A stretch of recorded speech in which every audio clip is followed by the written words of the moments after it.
аталмыш бастамамыз бұрын сыныбымызда дабыл дауқат өткізіп алуымыз керек. Мына суреттердің астында тілектер бар. Сол тілектерді мен басам, сіздер біреулеріңіз тұрып оқисыздар.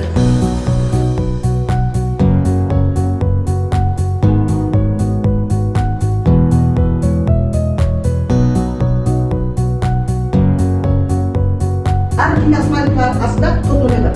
Сол химия смайлик басасыздар да, басқаны топтырмен шығады, сол топқа оқып отырасыздар. Әрқайсысы бөлініп тұр.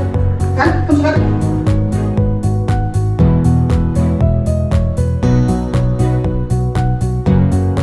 Химиялық элементтер ең көркем топқа бөлінеді екен. Макроэлементтер және микроэлементтер. Макроэлементтерге сутек, көміртек, оттек, азот, натрий, магний, фосфор, күкірт, хлор, калий, кальций жатады екен. Нағыз химиялық ғажайыпты көреміз. Сендер білесіздер ме? Біздің ағзамыз бұл үлкен химиялық зертхана. Денеміздің 99%-ы небәрі 7 элементтердің растворы, оттек, көміртек және сутек. Бұл үшеуі біздің ағзамыздың негізгі кірпіштері. Азот, кальций, фосфор және калий өте маңызды. Олар сүйекті қатайтады, бұлшықетті жұмыс істетеді. Бірақ бұл элементтердің ішінде оттек ең бастысы. Біз онсыз өмір сүре алмаймыз.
Masuk makronya untuk masukkan